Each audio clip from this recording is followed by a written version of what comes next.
Light intensity di luar sana tu sangat tinggi.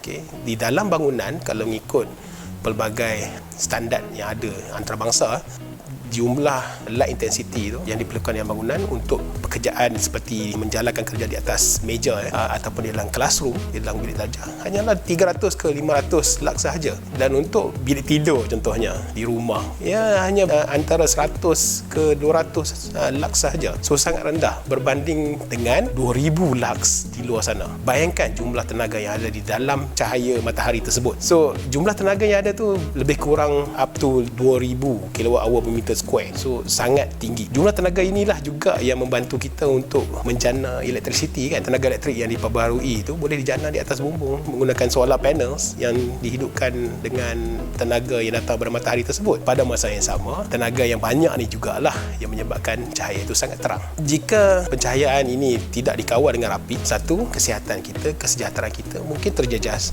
Dengan pencahayaan yang rapi, yang cantik, yang disusun atur dengan elok, kita dapat situasi di mana ada satu susun atur di antara bayang-bayang dan juga cahaya yang menyebabkan bangunan kita menjadi lebih menarik, lebih cantik, lebih appealing, disukai oleh pengguna bangunan tersebut. By doing that, bangunan kita akan lebih selesa, appreciated, disukai. Pada masa yang sama, pengawalan terhadap pencahayaan ini juga dapat membantu dari segi kesejahteraan kita. Jika pencahayaan bangunan dikawal dengan rapi, dengan baik, maka pada waktu siang, penggunaan pencahayaan artificial yang tidak semula jadi ini dapat dikawal.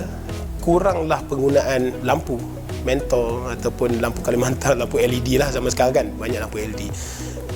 Ya betul, lampu LED itu tidak menggunakan banyak elektrisiti, tidak menggunakan banyak tenaga elektrik. Tetapi jika ada banyak lampu LED kan, maka banyaklah penggunaan elektrik tersebut. Dan lampu ini mungkin dihidupkan sepanjang hari, sepanjang tahun. Jadi jika dijumlahkan penggunaan tenaga tersebut, maka tinggi juga. Kebiasaannya kalau mengikut kajian, penggunaan tenaga untuk lampu LED ini adalah di antara 10 ke 15% daripada jumlah penggunaan tenaga sesebuah bangunan. Tidak kisahlah rumah ataupun pejabat ataupun bangunan komersial.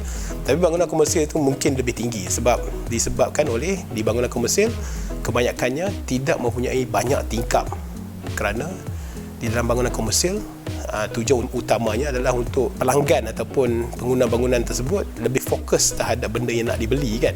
Kita tak nak tengok keluar, kita nak tengok ke arah produk atau makanan yang kita nak makan, nak beli tersebut. Betul. Jadi kuranglah tingkap.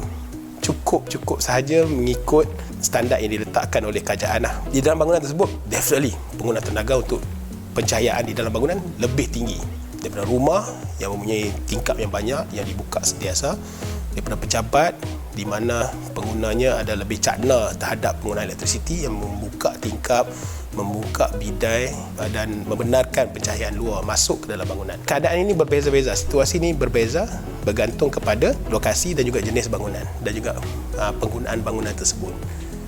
Dan jika anda semua perhatikan, kita berada di dalam bangunan lebih kurang 50% ke 70% masa kita setiap hari. Okay? Kita tidur pun di dalam rumah kan. Kita jarang-jaranglah kita tidur di dalam kemah. Betul. Pentinglah dari segi penjagaan pencahayaan bangunan. Semuanya berkait rapat. Secara tidak langsung, jika pencahayaan bangunan dikawal dengan rapi, pengudaraan ataupun penyejukan bangunan juga boleh dikawal dengan mudah. Penyejukan ini adalah seperti penggunaan aircon. Jika kurang tenaga matahari masuk ke dalam bangunan, kepanasan di dalam bangunan kurang sedikit, jadi kuranglah kerja yang perlu dibuat oleh sebuah sistem penyejukan seperti aircon. Saya harap perkongsian ini dapat memberi manfaat kepada anda semua dan hopefully anda dapat memahami dengan lebih mendalam di masa hadapan tentang kepentingan pencahayaan bangunan dan mungkin berminat untuk belajar lebih lanjut tentang perkara ini. Dan juga hopefully dapat membantu diri anda untuk menjadi orang yang lebih happy, orang lebih sihat kan. Happy tu bukan setakat fizikal tapi mental juga.